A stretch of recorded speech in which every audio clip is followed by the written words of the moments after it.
Nonum and so Abapamo Sema Ediasa Eha Aya Pent Radio 100.1. Enumrenum nefa and so Casebomu enie we know and yanum yenu and Sabri Yaja. At your for Madama Yade and Semi and so Ebertumanim. Na Yakamo said Mako bin Swadaruma, Senia Brano, Ayanon Sono Ebebo in a chidom. Yantenta Fidias so YouTube live, Ayadesa and Seminina Echa Gunti Dane Dano, your best shre. One obenya kwanya tie bi obenya kwan ahwebie yansema nwumre yede ba no na wahye ana wo so de ma wunu bi adwenkyere wo ho a comment no section no betimi akọ na wasan so atimi ede ato ase na no akiri no yasese bra ne da bia Pent Radio 100.1 wode beto na afi wanya kwanya nsemi de kọ mamu amano ne de nyina no enso watimi anyamu chefa Dental Information Center enso etwagu ewo fi yase Penco Junction ho a anwumre and some of the Edima Kutrimbi and so any. Mampani Sassalency John Dramani Mama say affordable houses a hodua ne seglemi. A dear and no air cost one was say a babebois. I might die higher near few for and impo one work on her down quiet my bot. Sika 70 a day in a Ghana for the door a tremoja journal was say a baby see no quite cry. Woba sounds what to say was so for was chef fisem so Eddie and Sama Quadia Ghana Police Service watch just a woman hair. Na wonyan toto yese ne be ya wo mo efa kwan bi so na ekwakoba se wo mo efa wo mo ankasa na entade ana se nioma hodo enam so ema wo mo eye niama ensem fatane safo no wo betumi ayi bibi afa ho. Dr. Kessa ato force wono ena yesoafo a wo hwe Ghana sikasem entoto yeso wo se wo hwe sika Ghana ebo a yegye eni de ka ho nyina no hamu nchichemu be sa aduasa aduonu enu kakra kra ni nyina no Ghana ka yede eno eyede yedi ekutua Ewo kase kro ye mobasa so atese energy analyst bi akasa se banu grid ko akwakwa yese ye won sampotin bi eno efa nyina mo ahode ho nsam sekania no edum na so na fe niam ahodo edan na di na so akwakwa yese grid ko womo mpese wode sa nokre no ebeba monten so anwumre kase boemu ya besa so atibio chama wuntumi owura Bernard Antwibo asia komse na do na abomra ne no chairman na chitafo ahwe animu se da chibia wonso beba be titrani ama NPP amanyuku no enne wakwakofa ne nkrata na maame Awuradwa Koman eni di edomanimu akase boyi edimu amanebo no eba yemfa se da piesie no ema Henry Spices no Henry non dairy powdered milk na spices no said the enim dada no e flavors ahodo nkro no de nam your chicken beef or shrimp or jollof fried ginger and garlic no stew anase gold noodles ni indomie fried rice ni nyina ya de se bibia kama no se oba wo nkwa be de wabomu be de enam na wusti mu achi ene de ka hu bi a wo se flavor yu ma bi komu enu nti ye be fro Henry prekopede a na ye wabomu ene wo nkwan no ntika hwan na woni mpanyifo ento kese o Henry Spices o se de yi non-dairy powdered milk no so enkwada nuane mpanyifo de koko wheat tombra ne otum nyina tin na wutwa nya no so nkon se bia o mashika na wo gari bi no ewe se be non-dairy powdered milk nkwa ade a eno so eye o Henry ye frani agentwimu ya tunduduo mu a 020 7805398 and 0244525908 adwako ya daroma enso enebo ene chidom yeso ayedi ho achia mesema kenkafo ya nuanu minu KAKYIRE BADU a miniminu aba aFIA FOSUHEMAA ye dan ho ye ba ye de nsem no nkyiremu ebeto aso Pent Radio kase boy adwumaku a afa ho ka eye Henry Spices ene Henry non dairy powdered milk afi adeshimama ye besre semre di anim ye nyemre na ensem nkyiremu enso ye mfanto ye na adehye enyina anim ye be hyase de afri mampanyi John Dramani Mama enso atran ye kese mu na ene amamre ne amane ahodo akoso affordable houses eno seglemi mampanyi enso ne mpamfo ahodo a ene atran a won ehwe adansi ne nwuma ensem so enso atu anamom akwakoye ne mpo baabi akwakuduru ene hyehye ya odi agu akwamu a wohwe sesa dan hodo nyina eno so no yebetimi awie eno wo enkramantanum na mampanyi akire se wohwe se de nei adan ahodo afie wurafo ene wono akwa ha dan ne dan no akwa ha kese de ama Ghana ene empokra ne rent p ni hu sika ahodo a na anu ada rent control ni wo mo asisisi adan hodo a dodo na anim se hostels ya kan university asantemante kropom ha eno so de ekokoso a rent control akwa ye mabo okolegonom ne miamia ahodo ni esukupa ahodo num ene miaye a bemben baabi a esukupa ahodo wo no ene na ewu ko enkura ahodo num a when ye rent anase edan bo no enya asem keto akra na mampanyi echirem se we se no akoye ha okese eninti saglamidie ya eba beba no eba beboa yie pa eninti wone mpanyimfo bo anamod nani ekokɔhwɛ ene mra hodo a wo chirem se mra bi etwa mu egusu aho a anya hwe kora no kamera no wose bosumi nsia bia no ena yitimi dama ha nanso ne de okwa de atoso mfinhia mienu okwa akotua ho advance nti akwakwa ha kese ne boys na na se mabunu no akwakwa ha kese de ama no pa wono afei ene wo hye obra no so ase nti mampanyin kire se saa ha hodo nyina landlord ni fie wurafo wo ankasa ne wo tenant wo so kwa akọ ha da nyina no da bia da ene emra rent control wo kwa ase ye boy nchemu ani ene nti wo se saa adwumadie ye bra ne bre so wo hye ase professor Messi bre so na fi wo no so beto aso na bandada ne ba ye no ene no so koye hawo a wogya ni nyina gu wa ne niam akade a na wo kora no akromfo ko wi abi etwitwa kebu so sesa niam ahodo eno ka ho nti we ne de ohwe animu se kakra waba wo so betimi ade aboa bia me betimi awie no eno so no eba beboa yie sebe ya dan ahodo animu nsem ada ne da no fiurafo enso ne tenant ebo ma no okọ nkramanta no mu a etimi aba abeso na sene kakra mampanyini nsem a wode to dwa bi enie. And then you spread the payments over an agreed period of time with very low interest rate so that you can own the house yourself. This is a new vision that we have in terms of making Ghanaian homeowners in order that we can reduce the frustration Ghanaians face in terms of paying rentals of 2 years rent advance, 1 year rent advance. If we're able to provide more affordable and social housing and more Ghanaians own their own homes, then it will ease the pressure on the rental market so that people can get, those who cannot afford to buy homes can rent at least at better terms instead of the 2 years and 1 year rent advance that they are forced to put up. The law says you shouldn't pay more than 6 months of rent advance, but unfortunately both tenant and landlord refuse to go and report when they are breaking the law, and so you cannot enforce the 6 month, not more than 6 month rental advance. Ghana mampanye His Excellency John Dramani Mama nini bi ene ekuti Oswafo wo hye afisem so ayononyamfo Muntaka Mubarak wo de afutu akodi ama Ghana Police Service ena wo srese wo moma wo mani enafom yie pa esanse enei wo be hye omanfo pinua fa kwan bi so ene wo mo atete ekuaku ahodo nia wo mo hia ne se wo mo benya atade bi anase bibi edanadi se amanyokuo anase yen ayegina hwei ye represent so enso na chese wo mo afa kwan bi so de mra na hye wo mo nsemu eni agisa wo ma nte se yesi bibi ikoso aya ne se wo mo ba beboa anase wo mo ba behwe amasa basabasa ye no abrase nanso behunu na safo no entokwa eni wo mo atumi de mra ne hye wo mo nsemu se wo ma te se bia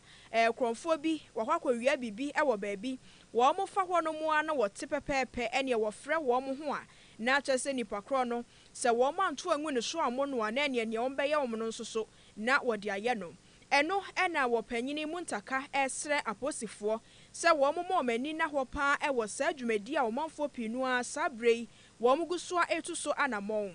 wo kire se ebi no mo susu anyantade ahodo ya chese wo mo de ahya santade no wo mo esisupi e kire se wei eyekuo bi a wo mo ankasa ate a wo mo de mra no ehye wo mo nsamu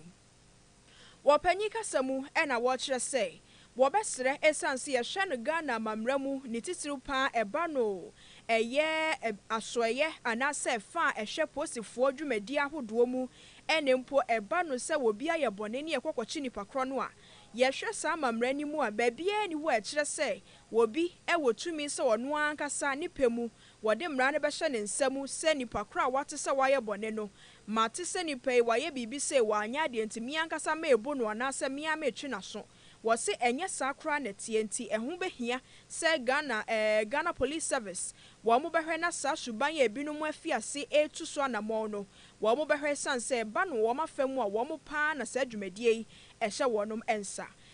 mo opanyini Muntaka Mubarak editu dwa enie. Observe with concern a new trend of chiefs, political parties, individuals, and some organizations building forces for self-protection. The Vigilantism and Related Offences Act 2019, Act 999, is clear on this matter. These are illegal and should not be tolerated. There should be no forces for protection of any person or group except those authorized by the state. I therefore charge you and your commanders to nip this in the bud and bring perpetrators to book. Onipa wotin in Kenya yaswafo a wɔhwɛ Ghana afisam so wononyafo Muntaka Mubarak. Yebefri onumnyamfo Muntaka Mubarak ense no mu na afi yabo enso edi awura onumnyamfo Dr. Kesa Atofosin eye Ghana foro samsoafo wono so ne nsema wodo odi atudwa mu na Dr. Kesa Atofosin enso na edi tudwa so my Ghana ure sika yedie eka hodo a yedie ene die mpokura no yeboaboa no ede ekokoye nsia na mu anase ede kokutua ho ka mposika wodo eda ho so man yede ebo ye ho bra oke ka ne mani nyina si ani ha mu nchichemu be sa duo no but 20% de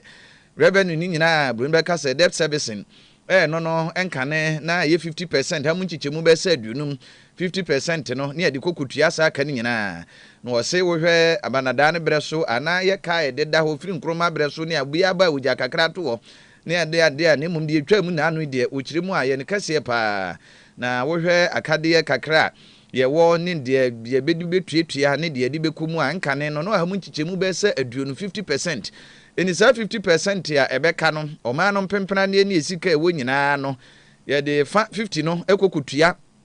ka ye de na de aka na ye de bi ba betisi suku adan ye de bi behwe hospital no ayasa bi adan hodo de bi be ya akwan and infrastructure hodo ani nyina no se ba nwasua ne ntotoye ne atran ya hodo no a enso yatimi adi ne kakrakra enti we se no kokoye ha kese e de manban pa nanso so oba yi wa aka ne ma asieni a ye kadada hodo edida ho no yatuatua bi a enti ne no ye debt to GDP ratio no ye 20% se bi a de de kwakotua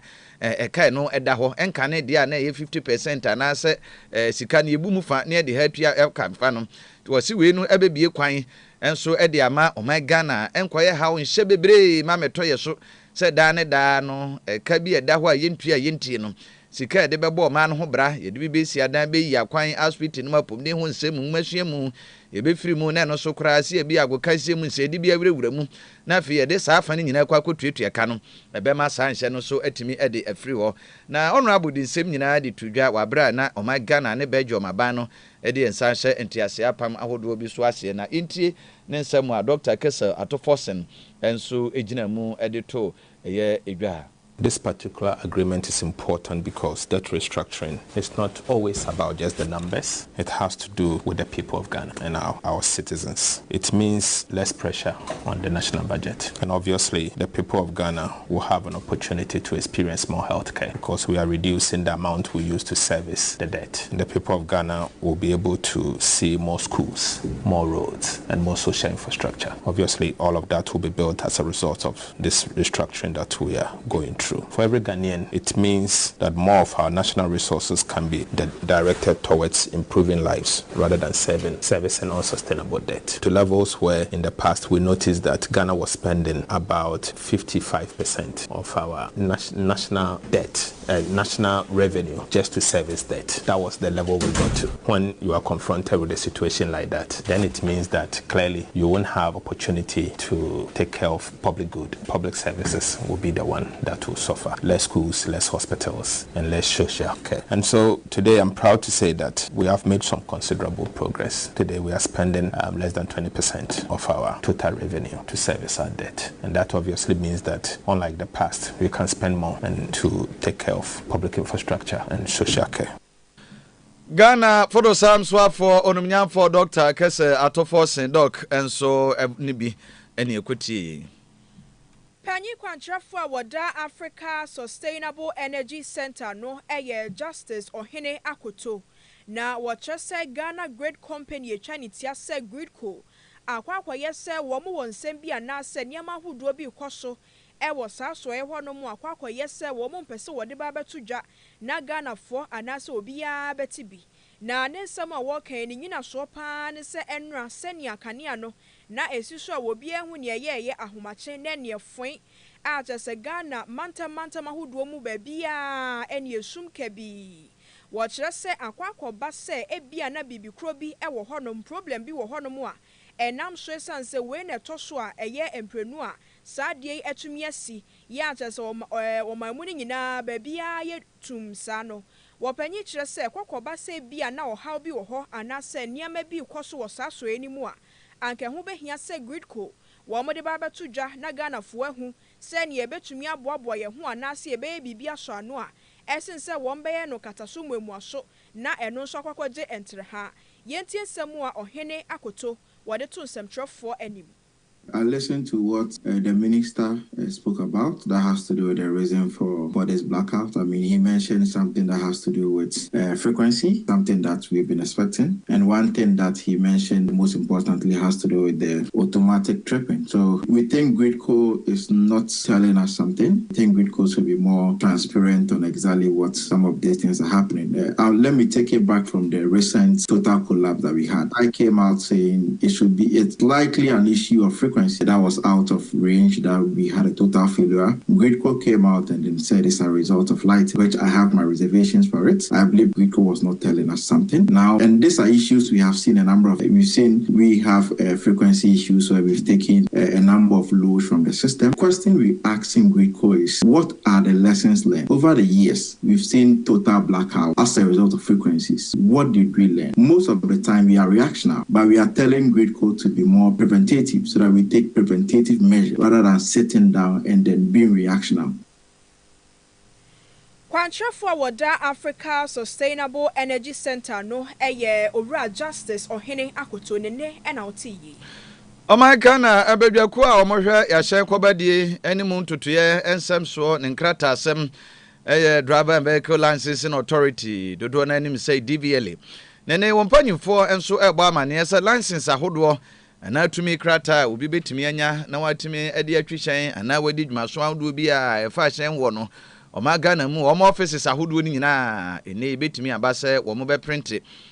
license ahodo ni bi enso ewo ho na we no ye kwa ahodo a omanfo dodo no a etwam agyadwo se nei wodi akwakotum empanyimfo se me license ye kwanya wo wa ye test ya ye bibia wie ye hu se damu no ye se no ko eya wa begye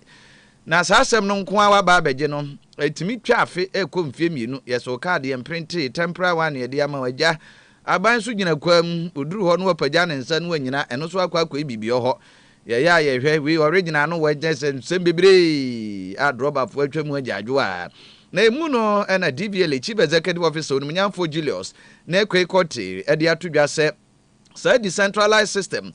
kwanye ba mo offices ahodo e wo ma Ghana na ntwe ya ahodo so nyina district municipal ene metropolis ahodo ene unities ahodo ni nyina no wo mo ba bibiem sebe ya ene obenya mfidi a ene ho no ankwankwa yegina ho gye kura no a abroso a no bia na wotwe bi na nsa bi ene okwa yebetimi aprint license ya na wo card no ayi wade enso ede ama na eno no beboa mebre santre no yegye to ho na obi pe ne license ya ye nkrata bibia wie na no guide since eni ho no saa ne ma no eso atimi atekra no no abodensem nyina de tudwa wabra DVLA o office foforo kro ma bi no amahia eno wa denta municipal no mu enkrakropom mu eno wo bo saa ma ne ni na wo ba ise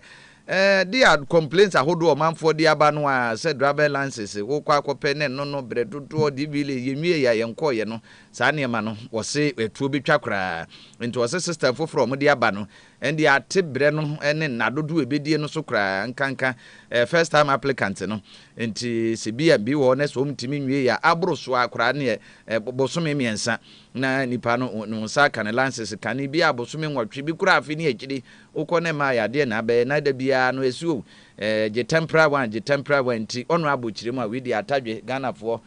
etedene yentire ni nchiremu a ode mai. Every station, every office in Ghana, we have one centralized point to print license form, and that is the head office. We have only 2 machines printing for the whole Ghana. Now we are doing digitalization so that every office of the authority of DVLA can print their own license. Then the situation where one person comes or someone comes to print, comes for service, the license takes 7 months, 1 year before he or she gets it. To be a thing of the past. So every office, like digitalizing, we have gotten the machine, we'll share it for you, we are waiting for the system to add to it. Every office will not print, but we are printing instant for only replacement of cards. When your 6 years have expired, we will now print for you instant. But when you're coming for new license, you have to go through the 3 months before you get your card. That is ISO, it goes beyond Ghana. It's international standard. Ene a yeti ye panyi kwanchefo a wotha Ghana Drivers and Vehicle Licensing Authority DVLA ano onmunyamfo Julius Nekwe Kote. Jamtnenia woda National Information Technology Agency ano eye mame Estelle Akofio Sowa wakasa etrese wo hye omanga nemu a enyama hodo e ha adwene ye pa eye ebano se abafu nimde kwan so de fa so na chese ye de ko internet ahodo so na ne wo mo a browse wo mo so a edi nkomo ne enam so ma etumi basa no eye internet services ahodo no wo kyerese kwan bi so no enya nsunsuanso na sansunsuanso a wo kan ene se kokoba se ebia wo mo asiesie kwantempo ahodo so se be ya wo mo besiesie binum wo hono mo a eya na adwuma wo mo ye no ye de mra to so enti wo mo pentamo na pa wo pentam no anajo ebia na wo mo tu amena ana wo mo ye sansiesie no enti no na ahoma no akyese yakeka abomu no bibi nti na bia sa line no bibia kwakofa ho amemu atete na sebe yanka won be keka sie ni asiesie no na kyese ebinum wo hono a wo mahu pa na nso wo pentemti wo magya ne sa ebi nso wo hono a ebia na wo madwene amaso eno yo hawa enya nsunsuanso pa eba no internet so a na ye maami kasamu na wo kyerɛ sɛ wasanso kura nya ne ntiye sɛ omanfo pinu ampo ebo mpaye senke be ya internet no anka yentumi entete so kura na mra fom sene be ya wo bia fa ne telephone no a ene wo browse o wo chat o wo ye de sene be ya sika no enkosoro pi na ene wo to kakra bi mpo a wo betumi de aye nyoma pi wo se anya no nko na ye ohaw no na nsoso we nsoso eka ho bi pa enti ono de ne nsoso ye mu no ne nsam a wode to dwa ene se wo besre sen kampanyufo be ma omani aye den pa wasafo ne so na eni amena kro no yetu ne ba akopɛ enti woni pa kro wo ye sa adwuma ne wi a na wa hwɛ siesie sene be ya emfa nsunsuanso bia emma internet no eso. We've focused over the last few days on critical things like the infrastructure, which is the very foundation. So that's the fiber networks, the data centers. And of course, we're reminded of the fragility of our environment as well. I mean, there's over 8,000 fiber cuts so far this year. And that drives up costs because fixing and maintaining those networks is very costly. And we hear, of course, citizens and, users of the internet asking for the costs of data to even come down further. I understand that the road contractors are under pressure as well to work fast and they have to do a lot of work overnight and so on. But I think the enforcement of penalties when they don't stick to the plan, and don't communicate as was agreed is what needs to be a reality and not just a threat. Onipa woten nkan wono ene ye dwamtenani a woda National Information Technology Agency NITA ano eye mame Estelle Akofio Sowa ye gina semi so ahome kase no so ade aboafo nkrato abasisia Midofo a minni hu agro na say die waduane ne da no ayesronko anio mura ohinere spices abefi aduane de ayesronko ohinere chicken seasoning se wo toto wo chi ana wo ye akokɔ nam ho bribia fakakra som froye no ohinere stew seasoning no be manageta jollof no ohinere jollof seasoning ma no hwam ni odew mu odew fried rice no kra die ohinere fried rice seasoning Emma me fred dwa frede aponchin kakra no me de ohinere go seasoning na ye asam na ne se mira ohinere seasoning powder ye woni beef shrimp noodles any de keke eka ho anunsu ede aduane ne hwam ne de no ubedie dibio enti obapa ohinere spices abama yen aduane no aye de efrise ne die ne nso aye de ohinere spices ye e wo dwa hodro mu etufon for 020-780-5398 and 0244-525908 FDA agi edwedien kratoi atom. Yabama adeshimai akwaba nintentem so no yebewie ensem ni nyina yebeginam enso ewo efie. The new Patriotic Party NPP amanyuku no panyina na wohwe city training Emma one was anti-manti munumnyamfo be na chairman ntwibu asi akodo na abomra ne chairman wuntumi na chairman said ye kasai ayade hie nyina nimsem ese oman no abɔ no kwadu sɛ dwumaso bi okokodi ye no ɛwɔ Samina boy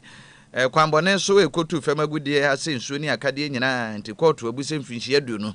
won konkoda mu asabere gusu a twirimu wɔ ɛyɛ aban kokumu Accra High Court maame fiate ene tena dwamu a saa ensemi nyina enso ekɔ so na nsa na no dodo na no yenim sɛ chairman so ekokugina mu sɛ daachi bia wo unity sɛ ekwanye ba the new patriotic party NPP amanyuko national election beto aba na wayi panyina obedi wanim setitreni wono obehwe nkrata asem so sika asem totoye emabunu domfo afo don so bebo abo adoma no ene nhihye ahodo nyina no ono so ebekwa akugina mu bi ntidi ahodo na beba ba ntina no ada chairman semi koba yeyi dodo no nim se akwa ne duafie ne de enka eno no chairman trimopo a ne tachiri ne campaign team ahobo ye nto aba wobo se obekwa akɔfa nkrata na daachi wakwa prititreni akonwa ewo NPP amanyuku mu nyina no enkene ni nyina ba na wiye nanso ene dai ne anya ne nte ena ne national campaign team no communication director maame ewuradwo akoma so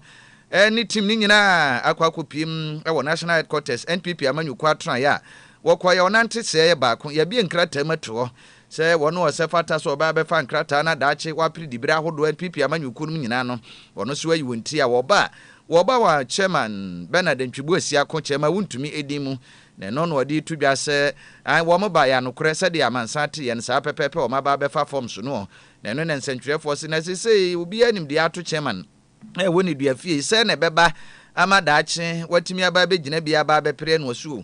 eno de nsam no yemfa no mienu edi nkan se tumi wo ho ana se kwanya wo ho esi ho kwan se wontimi nyina empriti treni akonwa ena de mpanyimfo aka se court so de so aka no constitution no besi ho kwan ana no won pese wo be pre kwantamati ade court no kan ye no na mmom saa asem mienu na obi bebusa ansana daachi bi akora no webu atense chairman timi nyina enkopre national chairmanship position ni bi ana se obetimi enso agina maame Ewurabna Oben ono Koman wono enigina mu edensemi etudwa. Yes, indeed, the campaign team have picked up forms on behalf of Chairman Wontumi to continue his bid in the national chairmanship race for the NPP. I think we need to separate the two issues here. The first is whether Chairman Wontumi is eligible to go through the party's nomination and electoral process. And the second is the question of how a person who is currently incarcerated is able to participate in the process. Now, those are not necessarily the same. We, as the campaign team, believe that we are not the court and we are not going to prejudge the legal process. What we are saying is that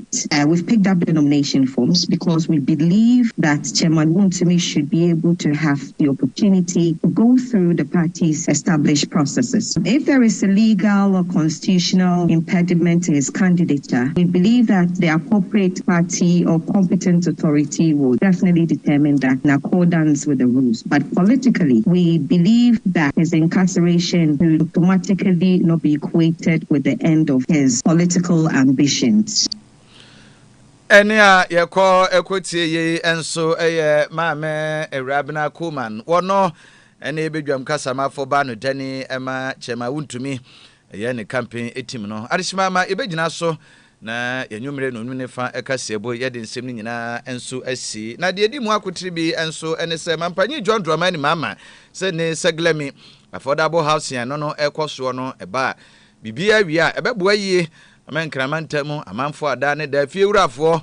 ene won eko dan rent ho nsensem ne de ka ho nyina no eno so atimi aba beso no asene ebi. Wasan so say wasofo a wo share afisem so e de afutu akodi ama Ghana Police Service wo se wo besere wo mo